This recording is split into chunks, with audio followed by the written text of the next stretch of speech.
नमस्कार, फाइटर समाचार में आपका स्वागत है। पेश आज 20 दिसंबर सुबह 6 बजे राजस्थान की खास खबरें। जयपुर में टेंट कारोबारी और इवेंट कंपनी से जुड़े व्यापारियों के यहां इनकम टैक्स की टीमों ने छापेमारी की। टीम सभी ठिकानों पर एक साथ पहुंची। इनमें बनी पार्क, छोटवाड़ा, VKI, विद्याधर नगर, मालवीय नगर, राजा पार्क, आदर्श नगर शामिल हैं। टीमों ने व्यापारियों के घर, ऑफिस और गोदाम पर सर्च किया। इनमें अधिकतर व्यापारी शादियों से जुड़े इवेंट करवाते हैं। टीम में 140 आयकर विभाग का स्टाफ, 70 ड्राइवर और 80 पुलिसकर्मी शामिल रहे। शहर के तालुका टेंट, भावना चारण, प्रीतेश शर्मा, आनंद खंडेलवाल, गुंजन सिंगल, जय ओब्रॉय केटरर्स समेत अल्ट्रा वेडिंग इवेंट से जुड़े ठिकानों पर सर्च किया गया। प्रारंभिक जानकारी में सामने आया कि इवेंट कंपनी और टेंट कारोबारी ग्राहकों से ऑफलाइन पैसा ले रहे थे। सर्च के दौरान कई जगह बिल बुक तक नहीं मिले। कारोबारियों के ऑनलाइन रिकॉर्ड को भी खंगाला जा रहा है।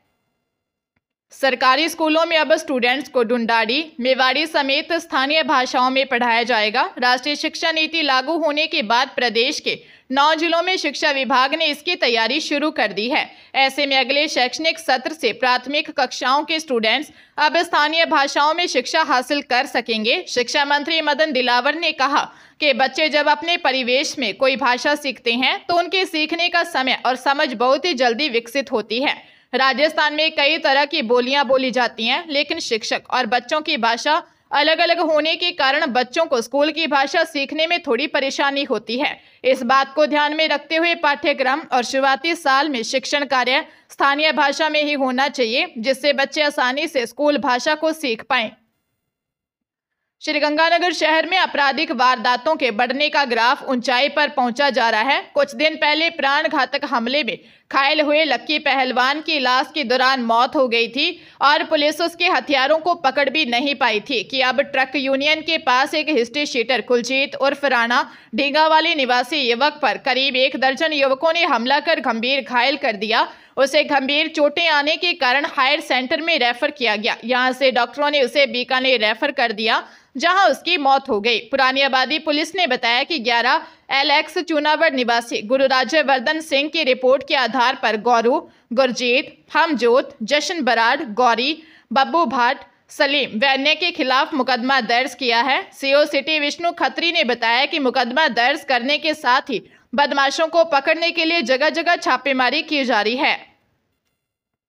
पंजाब के फरीदकोट में अमृतसर बठिंडा नेशनल हाईवे पर स्कूल वैन और बस की टक्कर हो गई। इसी दौरान एक कार भी इनमें आकर टकरा गई। इस हादसे में 9वीं की छात्रा की मौत हो गई। वह ड्राइवर और 3 छात्राएं गंभीर रूप से घायल हैं। कलेर गांव के नजदीक हुए हादसे में मरने वाली छात्रा की पहचान एक नूर थापर के रूप में हुई। हादसे के कारण नेशनल हाईवे पर जाम लग गया और पुलिस ने आकर स्थिति संभाली। जानकारी के अनुसार फिरोजपुर के कस्बा मुदकी के शहीदगंज पब्लिक स्कूल की वैन छात्राओं को लेकर मुदकी जा रही थी। गांव कलेर के पास हाईवे पर जैसे ही यह वैन सड़क पार करने लगी तो अमृतसर की ओर से आ रही एक निजी कंपनी की बस ने उसको टक्कर मार दी। हादसे के बाद पीछे से आ रही एक कार भी बस से टकरा गई। मामले में स्कूल वैन और बस ड्राइवर से भी पूछताछ होगी।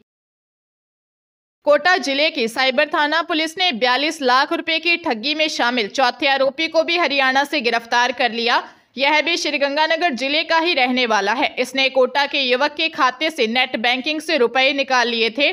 सिटी SP डॉक्टर अमृता दोहन ने बताया कि 22 अगस्त 2024 को प्रतीक ने साइबर थाने में रिपोर्ट दी कि वह बेंगलुरु में प्राइवेट नौकरी करता है। उसका खाता एक्सिस बैंक की गोमानपुरा शाखा में है, जिसमें सैलरी जमा होती है। उसके खाते में 42 लाख रुपए जमा थे। 19 मई को पासबुक में एंट्री करवाई तो पता चला कि 26 अप्रैल से 10 मई के बीच कुल 27 बार में उसके खाते से 42,01,169 रुपए निकाल लिए गए। यह सब नेट बैंकिंग से हुआ है। पुलिस मामले में मनिंदर सिंह, रोहित गोयल, हर्षराज को पहले ही गिरफ्तार कर चुकी है। साइबर टीम ने अब चौथे आरोपी श्रीगंगानगर निवासी करणदीप सिंह उर्फ काकू को सिरसा हरियाणा से गिरफ्तार किया है। राजस्थान हाईकोर्ट की 2 खंडपीठ के पोक्सो व दुष्कर्म केसों में सजा भुगत रहे कैदियों को ओपन जेल भेजने या नहीं भेजने पर 2 मत होने पर यह बिंदु तय करने के लिए अब एकल पीठ ने हाईकोर्ट की वृहद पीठ के पास भेजा है व यह मामला इस संबंध में सीजे के समक्ष रखने के लिए कहा है। जस्टिस अनूप कुमार ने यह निर्देश गंगाराम व अन्य की आपराधिक याचिकाओं पर दिया। सुनवाई के दौरान एकल पीठ ने कहा कि नियमानुसार दुष्कर्म सहित अन्य गंभीर अपराध वाले कैदियों को ओपन जेल में रखने का पात्र नहीं मानते, लेकिन हाईकोर्ट की 2 अलग खंडपीठ इस बारे में अलग अलग मत रख चुकी है। वहीं सुप्रीम कोर्ट ने भी विशेष परिस्थितियों को देखते हुए अपना आदेश दिया था और अभी भी यह कानूनी बिंदु तय नहीं है कि ऐसे अपराधियों को ओपन जेल में भेजें या नहीं। इसलिए इस बिंदु को तय करने के लिए हाईकोर्ट की वृहद पीठ के पास भेजना सही होगा।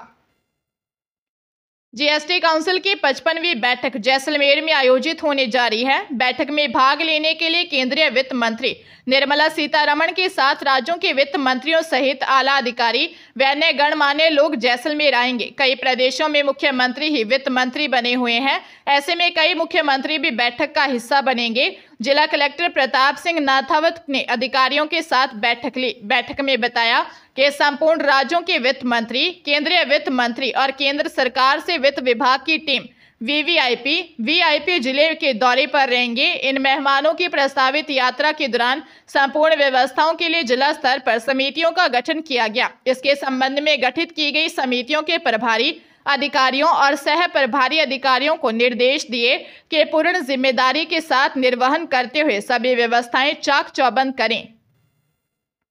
चूरू जिले की सादुलपुर एडीजे कोर्ट ने करीब 8 वर्ष पुराने डोडा पोस्त चूरा तस्करी के मामले में दोषी आरोपी को 7 वर्ष के कठोर कारावास व 50,000 रुपये के जुर्माने की सजा सुनाई।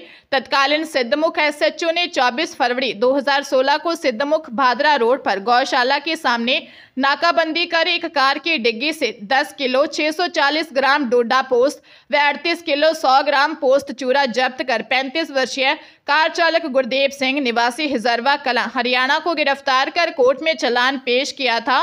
वही एक अन्य मामले में चूरू एडीजे कोर्ट ने डोडा पोस्त तस्करी के 9 वर्ष पूर्व के डोडा पोस्त तस्करी के दोषी आरोपी जगवीर सिंह निवासी हरदतपुरा पंजाब को 3 वर्ष के कठोर कारावास व 50,000 रुपये के जुर्माने की सजा सुनाई। मामले में फरार चल रहे आरोपी हुक्मचंद के खिलाफ कार्रवाई पेंडिंग रखी गई। जयपुर में एक ज्वेलरी शॉप में चोरी का मामला सामने आया। कस्टमर बनकर युवक युवती ज्वेलर्स को बातों में लिझाकर नजर बचाकर सोने के गहने चोरी कर ले गए। ज्वेलरी शॉप में लगे सीसीटीवी फुटेज में चोरों की करतूत कैद हो गई। जवाहर सर्किल थाने में ओबीसी कॉलोनी रामनगरिया निवासी 23 वर्षीय तुषार सोनी ने रिपोर्ट दी कि उनके जवाहर सर्किल स्थित विवेक विहार मोड़ पर जीसीजे जेम्स एंड ज्वेलर्स के नाम से ज्वेलरी शॉप है। वारदात के वक्त उनके पिता महेंद्र कुमार शॉप पर बैठे थे। कस्टमर बनकर युवक युवती शॉप पर आए, सोने की बालियां और कुंडल दिखाने को कहा। इस दौरान बातों में लिझाकर ज्वेलर महेंद्र की नजर बचाकर युवक युवती ने सोने के गहने चोरी कर लिए। पसंद नहीं आने की कहकर दोनों वहां से चले गए। ज्वेलरी संभालने पर सोने के 2 कुंडल और 6 बाली गायब होने पर चोरी का पता चला। कोटा जिले के साइबर थाने की टीम ने एक ऑनलाइन शेयर ट्रेडिंग के नाम पर सोशल मीडिया ग्रुप बनाकर एक व्यक्ति से 56 लाख रुपए ठगने के आरोप में कोटा विस्तार योजना विज्ञान नगर निवासी सोहेल खान उर्फ सोहिल खान को गिरफ्तार किया है। सोहेल ने अपना खाता आरोपियों को बेच दिया था। इसके अकाउंट में राशि ट्रांसफर भी हुई है और आरोपियों ने उसमें से राशि निकाल ली है। पुलिस सब मुख्य आरोपियों को पकड़ने में जुट गई है। आरोपी के अकाउंट पर देश के विभिन्न थानों में 45 से अधिक शिकायतें हैं। एसपी डॉक्टर अमृता दोहन ने बताया कि रंगबाड़ी निवासी प्रदीप कुमार ने साइबर थाने में 56 लाख रुपए की ऑनलाइन ठगी की रिपोर्ट दी थी। पुलिस ने बैंक खातों, मोबाइल नंबरों का रिकॉर्ड प्राप्त कर आरोपी सोहेल खान को गिरफ्तार किया। पुलिस सब अन्य आरोपियों की तलाश में लग गई है। पंजाब के अबोहर के मलोट रोड पर एक थार सड़क किनारे खड़ी एक ट्रॉली से टकरा गई, जिसमें चालक वकील की मौत हो गई। मृतक की 5 दिन पहले ही शादी हुई थी और मृतक अबोहर के मार्केट कमेटी के पूर्व चेयरमैन का भतीजा था। इधर अबोहर के सभी वकीलों ने शोक स्वरूप पूरा दिन काम बंद रखा। जानकारी के अनुसार चंदनखेड़ा निवासी एडवोकेट सुजोत बराड़ आयु करीब 26 साल थी। एडवोकेट सुजोत बराड़ अपनी थार में से मलोट की ओर से आ रहा था। जब वह गोविंदगढ़ पुल के पास बने BR विला पैलेस के पास पहुंचा तो उसकी थार एक ट्रॉली से टकराकर चकनाचूर हो गई। आसपास के लोगों ने उसे अस्पताल पहुंचाया, जहां से परिजन उन्हें बठिंडा मैक्स अस्पताल ले गए, जहां पहुंचने के कुछ समय बाद उसकी मौत हो गई।